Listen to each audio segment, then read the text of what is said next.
Right, okay, guys.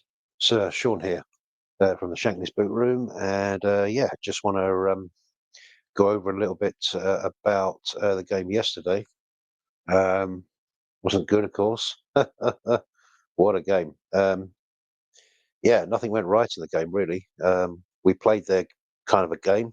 Um, they wanted it to be high balls and all that kind of stuff. It was a very dry pitch. You could tell that. So that played into their hands, and we just fell straight into their pattern of long balls and not much goal action in either goal really. And of course, it. I was quite surprised because we started with McConnell on the right, and I just thought, what's that all about? You know, why is he playing a right back? But I think what I basically worked out was that he just wanted an experienced player at each part of the pitch. So, in other words, we had obviously uh, Gomez was obviously centre back, and he wanted him to have him next to uh, Simicas, Kwanzaa, and he put Endo in midfield to sort of. I think what the idea there was to have him as the anchor, and then McConnell and Ione to be the kind of legs of the midfield, really. And of course, Gomez goes off really early. Obviously, been rushed back too soon there, I think, and that changed the whole pattern of that. And so you ended up with what we ended up with was Endo dropping into centre back, and McConnell going back into his normal position in midfield, really. So it's kind of a bit of a shame on that one, really, because that um, there was a time when Slot never even played Gomez at centre back, but then he did start playing him a little bit before. This is all about him learning about the players as well, guys. You know, we have to remember that. Before his injury, he was playing a little bit at centre back, and I think he'd seen him there and was sort of trusted him more. Um, And anyway, he went off injured. Didn't look to be too bad in the end. I'm hoping he's not going to be out for too long. But outside of that, it was just a shambolic game, and I've got to highlight some of the players that Slot's come under quite a bit of criticism here for this one, and mainly because of the strength of the team. Maybe he could have had more options on the bench and that kind of thing. But you've got to look at our next five fixtures in the league to just only see that we've got some incredible fixtures coming up very close together, and he's got to prioritise things to a certain level. And I don't have any problem with him putting out the team he put out, because at the end of the day, if you look at it, across the front, you've got Jota, a goal scorer, you've got Diaz, who's been in, well, he's not been in great goal scoring form, but he's been good overall form in terms of that sort of false nine kind of role he's been playing. Was played out wide. He had a stinker. Jota had a stinker. And the two players I want to talk about first of all is Elliott and Kwanzaa. Now you've got to put yourself in their position, or I like to think of myself in their position. What would I do if I was playing in this game?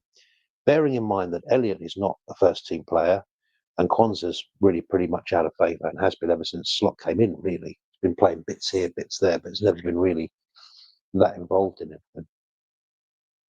And so when you actually start looking at it, um, the mentality should be to come in and give your absolute best performance because you want to impress the manager. Yeah, you want to get into the team, don't you? And neither of them done that. Elliot was interviewed before the game, and he said, "What did he say? You know, he's because they would look." The interview was kind of passing a joke to say he was one of the more experienced players in the team, even though he's only 21, because of the amount of games he's played and the amount he's been involved with Liverpool since he's been at the club, etc., etc. He's probably one of the more senior players, really, which is true.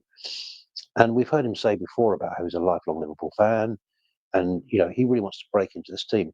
The one thing I will say is that when you need a man to step up and to be that physical and take the game by the scruff of that, probably Elliot isn't that kind of a guy. Really, let's be honest about it. He's not the most mobile. He's quite short, not the most imposing figure, really. But he still had to do a lot better. He had to do way better. He had an absolute stinker. Chiesa, let's look at Chiesa. Chiesa again was an absolute stinker from him. He provided absolutely nothing. He seemed to do loads of running around, but just do nothing with the ball, and kind of giving it away, and it's just a horrible performance from him. And that's off the back of a couple of fairly promising performances that we'd seen from him before. So that was a kind of the point. What I'm trying to lead up to here with all of this is why I don't blame Slot for the team he picked, because you would have expected far more from them players, and they should be enough to beat Plymouth, with the greatest of respect to Plymouth. Now they played really, really well. Full credit to them. They made it their game really, but we played into their hands by playing exactly the way they wanted us to play.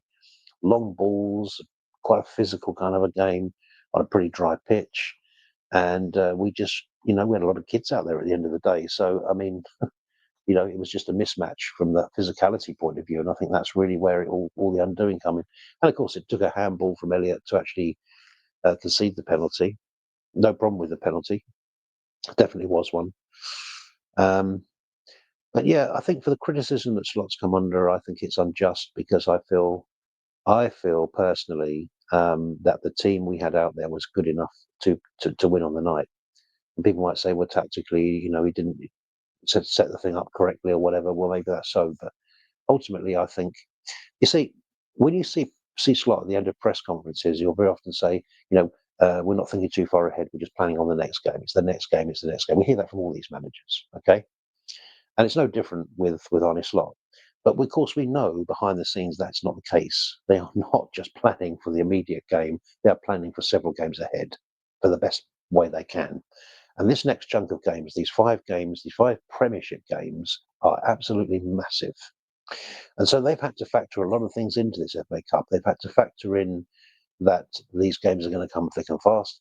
Wednesday is absolutely huge.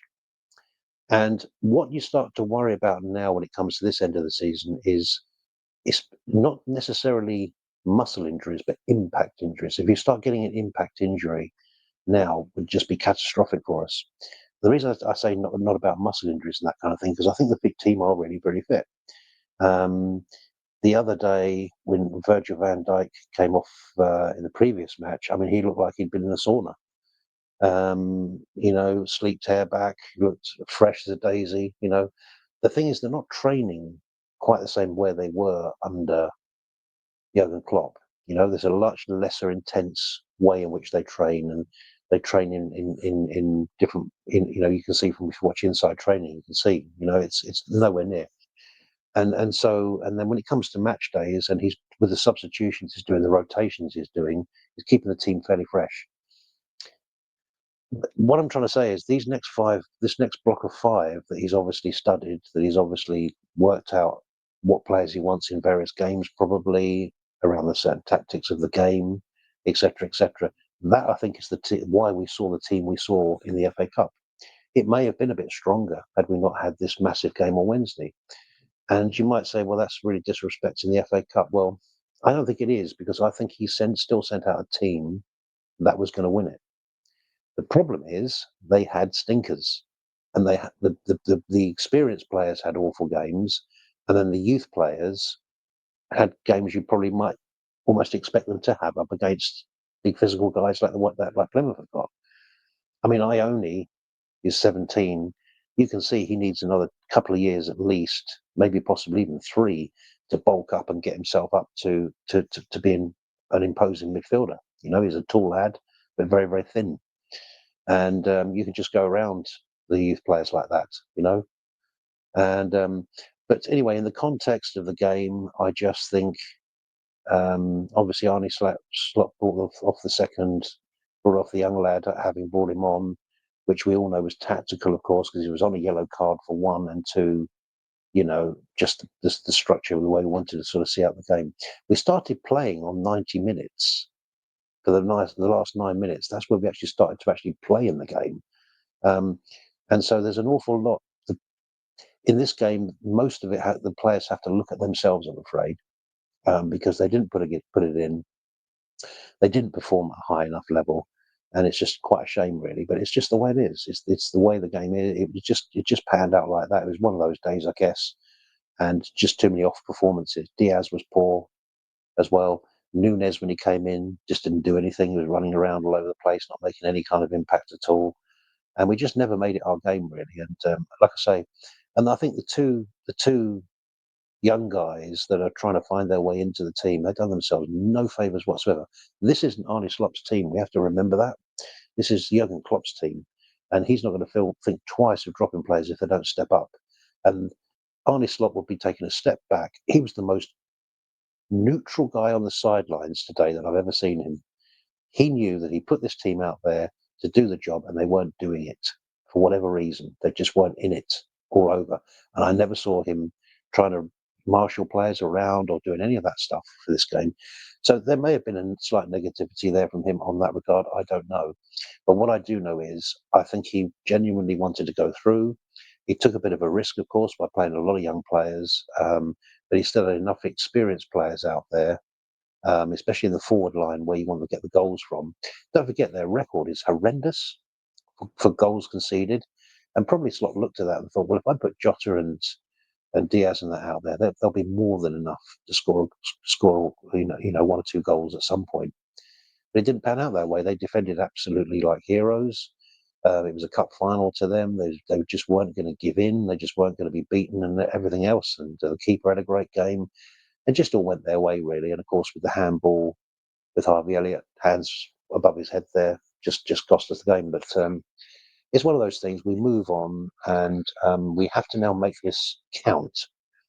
And Harvey Elliott and some of the younger players, in particular Harvey Elliott, is who I do really, and Diaz as well. The experienced players need to really look at themselves.